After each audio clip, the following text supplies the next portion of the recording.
Hello, welcome to EPG Pathshala. My name is Mahua Nigurkar. I am a faculty with the School of Social Work at the Tata Institute of Social Sciences, Mumbai. And welcome to this module which is titled Child, Definition and Social Construct of Child and Childhood. This module is part of the larger paper on juvenile justice which is within the subject of criminology. Now what will this module cover? This module will cover what do we understand by the terms child, childhood. This module will also cover the importance of understanding the age factor and its interlinkage of understanding child and childhood.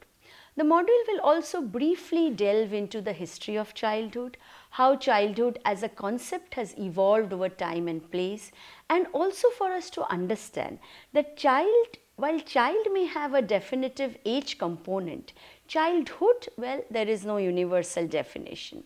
It is a dynamic concept, it is not a static concept. Depending on social realities, depending on changes that have happened in the world, our whole understanding or notion of childhood too has been changing. So this module will take us through a brief presentation on childhood, and how do we develop a perspective on children while working within the juvenile justice system. Different perspectives on childhood. This module is part of the paper on juvenile justice within the subject of criminology. Now the objectives of this module are A. To understand the concept of child, to understand the concept of childhood, and to also understand that child and childhood would mean different things to different people. Now to moving on to this whole term of the child. The child has an age connotation. Within Indian context and globally, age 18 is considered the cutoff age between the period that demarcates between childhood and adulthood. So definitely the age factor within the context of a child is very, very important.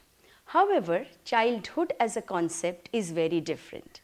It differs across time and place, it differs across region, it also depends on the experiences that we've had as a child. All of us have been children at some point in time. So childhood has been a lived experience for us. And how we have enjoyed our childhood or how we have not enjoyed our childhood, it has depended, and several factors have determined this whole experience that we call childhood. So childhood is actually a social construct. By social construct I mean it is a phenomena or a concept that is constructed by society. If we look at the history of childhood, there are several social scientists, several researchers who have written about the history of childhood, both in the Western context and a little amount of literature in the Indian context. The earlier understanding of childhood was that childhood as a separate and distinct phenomenon did not exist. So children were treated and considered as mini adults. They worked like their parents, they worked on the farms, they worked with household chores, they were treated like adults, they wore adult-like clothes. For any mistake that they did, they were punished like adults. And many a time such children were also victims of sexual abuse and exploitation. In fact, in some of the very early civilization, children as young as 7 and 9 were sent for military training, because at that time it was considered that boys have to be groomed and ready to be part of the military as they grew up. In those times, in earlier civilizations, women, children, especially girl children, were given a subservient role. They were given a subservient role both within the context of their family as well as within the context of society. Women did not participate in any societal matters. It was considered that women should be at home, manage the family, take care of the children, and even girl children were groomed and conditioned to understanding that they would have to take on this responsibility as they move into adulthood and womanhood. Within the Indian context also, the understanding of childhood was not very much different vis-a-vis the Western civilization. In the early civilizations, there were other factors also why children were not given the special status that they are given today. Those days medical advances were not much, and that is why there was a high rate of infant mortality, there was a high rate of childhood mortality. However, as medical advances happened, more and more children survived, they started doing well. Several social reformers during that period also started this whole movement on emphasizing on education for the child. They also started stressing upon this point, including Indian reformers during the freedom movement or even prior to that, that education is a very, very important tool both for growth, development. So going back to the history of childhood, all over the world, as there were advances in medical sciences, there were advances in technology, there was a lot of work done by social workers and social reformers about this whole need to treat children as a special category. Gradually all over the world, there was this recognition that children cannot be treated as mini adults. They have to be treated as a distinct category. They have some unique requirements, their needs and capacities are evolving. There are some priority areas that needs to be looked into while they are children, and hence it becomes imperative for society and state to accord them a special status. Towards the latter half of the 20th century, we have had the Convention on the Rights of the Child, and that is the CRC. Now the CRC, that is the Convention on the Rights of the Child, is among the most ratified documents in the world, which emphasizes and endorses that all children all over the world, irrespective of their age, their status, the region they may belong to, the gender or sexual identities they may have, they are all entitled to certain basic rights.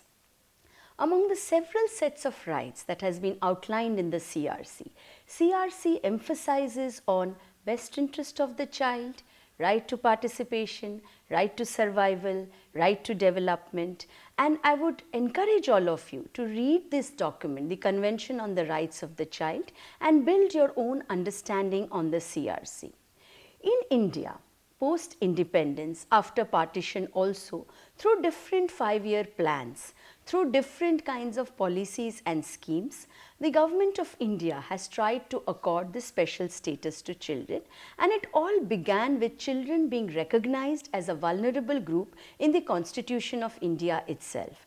So there are several articles both within the arena of fundamental rights as well as within the directive principles of state policy wherein children have been accorded this special status. Now if we go back to child and childhood, as I was mentioning earlier, age plays a very, very important role. It is that determining factor that distinguishes a child from an adult, and there is a certain cutoff age whereby a child legally becomes an adult. Now what are these distinguishing and determining factors?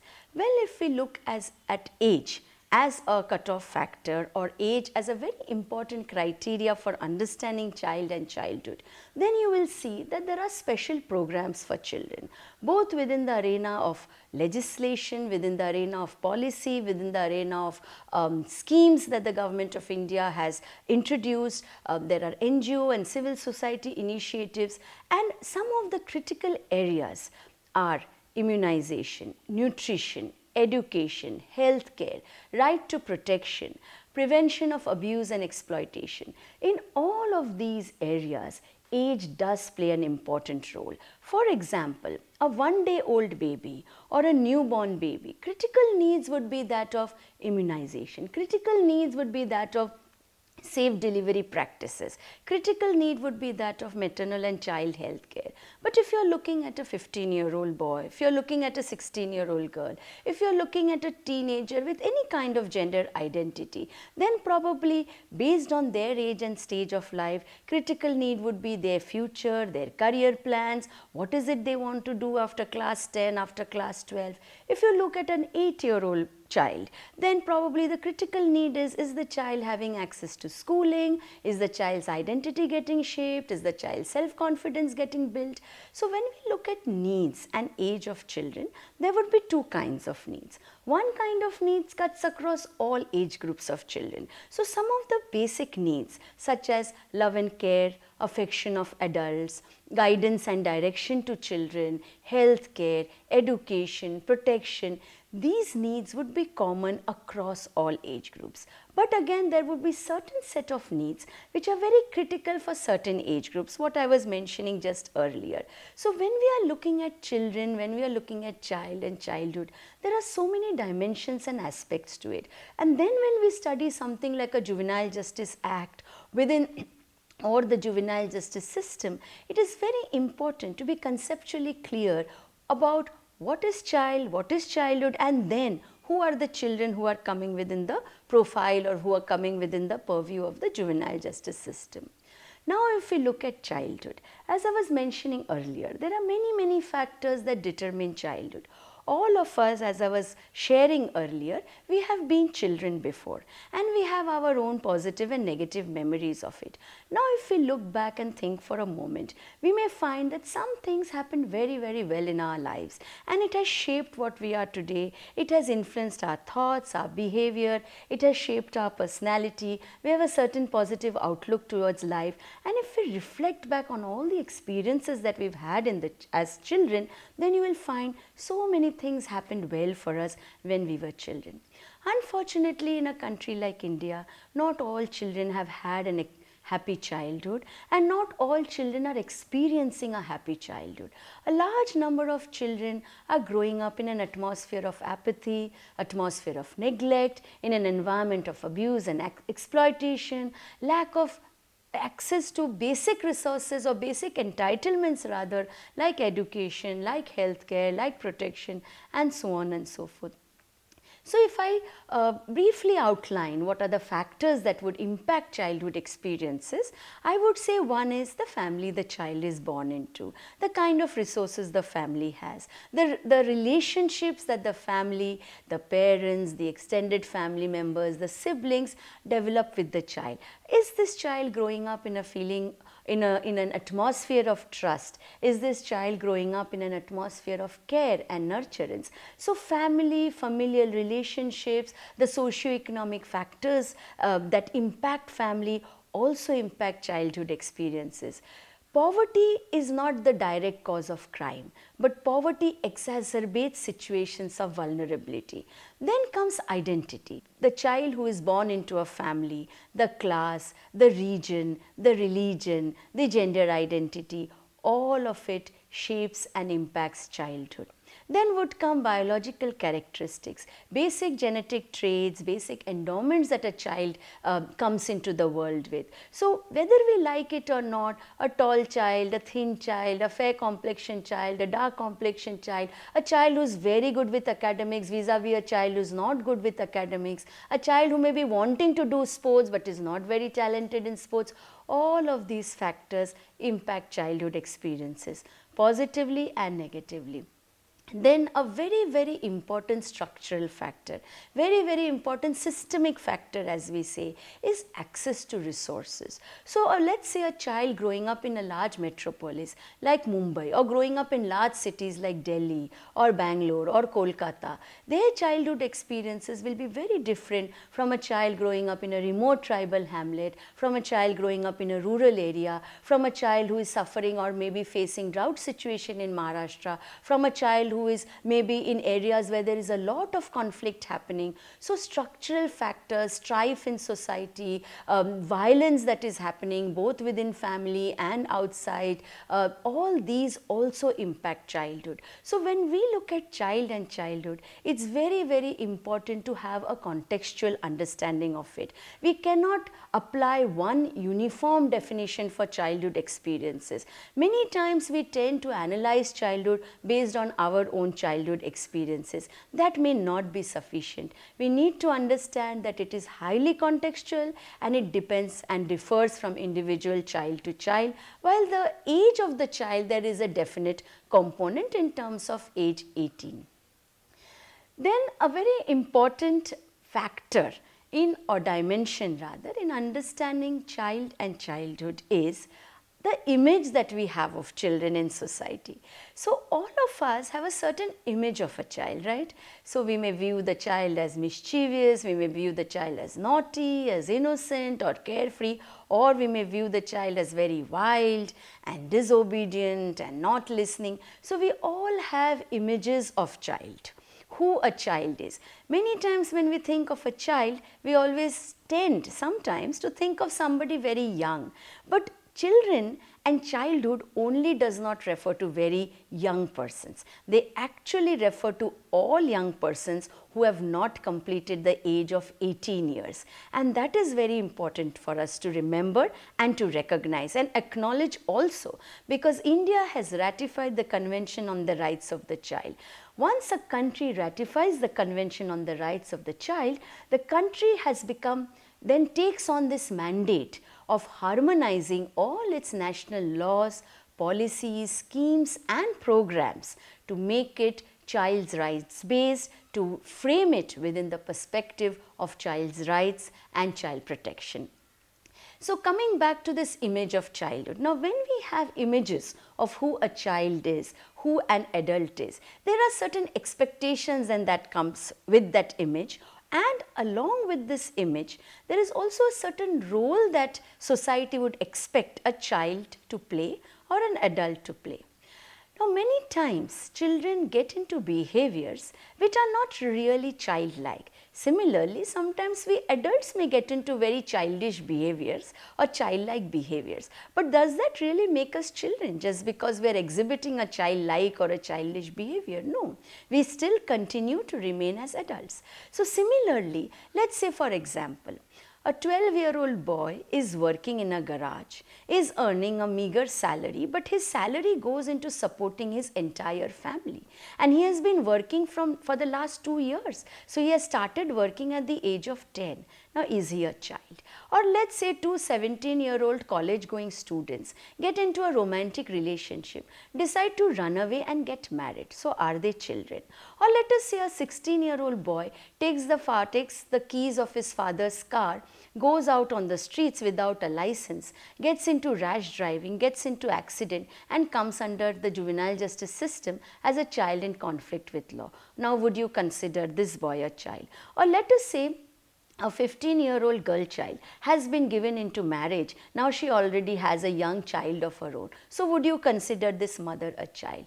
The last but not the least example, today in reality shows, we have young children as young as 8 and 9 and 10-year-olds dancing to romantic numbers, dancing to songs which are not meant for them, mouthing lyrics of songs which are not meant for them. So such dances, such romantic numbers, gyrating their bodies in a particular way, would you then consider them as adults? So the point is, this creates its own set of dilemma in our mind, and the Nirbhaya incident is a big case in point, because there was this young person involved in this very, very gruesome, very, very painful incident that shook the whole country, was less than 18 years. There were a lot of questions raised that whether an adult-like behavior then would accord this person the special status and special provisions of children and childhood that I have been discussing about. So just as I mentioned that childlike behavior exhibited or demonstrated by an adult does not make the adult a child, similarly, adult-like behavior does not make the child an adult. And this I would really like to emphasize, because this is where we develop our perspective on who are vulnerable children, how do we work with them, and how do we work with vulnerable children within the juvenile justice system. Any behavior that is exhibited or demonstrated by a child can be adult-like. But if as a society we have committed to this conviction that till age 18 we will provide direction, we will provide guidance, we will teach and groom and guide our young persons on certain boundaries and how to conduct themselves in a constructive life so that they grow up as constructive and happy adults, then we cannot pick and choose children. Children are a accumulation of experiences. Just as I mentioned, there are so many factors that a child experiences during their childhood. This shapes their thinking, this shapes their behavior, this shapes their personality, this shapes their thoughts. Sometimes it goes into the positive way and sometimes it becomes negative. So there are many fallouts when children do not get that love and care, children do not get education, children do not get that adult protection that they are supposed to get at a young age. And the fallouts are many. Child may get into exploitative child labor, child may go missing, child may get trafficked, child may also go into juvenile crime or juvenile or even addiction. So the point I am making is children, childhood behavior, they have to be all understood together and they have to be all understood in an integrated manner. For example, when a child does well in class 10 or when a child does well in class 12 or when a child does well in college, young person let's say, there is a lot of praise and appreciation for that young person. The media also reports about this young person. But the credit is not given to this young person alone. The credit is given to the child, the credit is given to the parents, the school and many others. Of course, the child deserves a lot of appreciation for the hard work the child has put in, for the determination the child has shown. But credit is given to many others who have ensured, who have facilitated this child's progress towards doing very well. So similarly, when a child does wrong or when a child gets into crime, should that onus and should that responsibility be on that child alone? That does not excuse the behavior of crime. So as I was mentioning, a child is a product of the environment, a child is a product of experiences of childhood, a child is a product of influences that the child has during their childhood. And when things go well in a child's life, more often than not, children are happier, they do well, they progress and they flourish as individuals as they grow up. When things don't go too well in the child's life, there are many fallouts that can happen in the child's life. Due to poverty, due to family related difficulties, due to economic problems, the child can get into child labor situations. Often the children get trafficked, children can go missing, children may come under the purview of the juvenile justice system, children can go into begging and children can also go into addiction and crime. Does this mean that they are alone responsible for this situation? No, they are not alone responsible for this situation. As I mentioned, it's a combination of factors that go wrong and that is why children end up in these kind of vulnerable situations. So any kind of work that we do with children, irrespective of the age, we need to keep this perspective in mind. We need to understand the child in their own socio-economic, biological, cultural context. And only then we will be able to take well-informed decisions about their life, and if there is a requirement or a need for social work intervention, then we can plan relevant programs for them. So while I summarize this module, I can say that this module tried to make us relook at this whole concept of childhood. We delved a little into the history of childhood. We looked at how there are so many factors that determine childhood experiences and that shape childhood. We also would like to emphasize in this module that adult-like behavior will not make the child an adult. As society, we are responsible for giving them direction, for giving them care, protection, nurturance, till they complete a certain age, and within the Indian context and within our laws till they complete 18 years of age. In that process, then we cannot pick and choose children. So we cannot only work with mainstream children, we cannot only work with children who are doing well and who have things going well for them in their lives. Of course, these children too are entitled to rights. These children too are entitled to a happy life. These children too are entitled to adult nurturance. But what about those children for whom things are not going well in their lives. These children require a special attention from the state, from society, and if we get stuck on the behavior of that child, then we will not be able to progress much. So in this paper on juvenile justice, any kind of work that we do within the juvenile justice system, it is important to start with this basic understanding of child and childhood. I would strongly encourage you to read the write-up and the text that accompanies this module so that you can get more details, so that you can get newer insights while you read the text. I would also strongly encourage you to look up references. This module also has a list of references, but it will not be an exhaustive list. If you want to delve further into this subject, do read up more.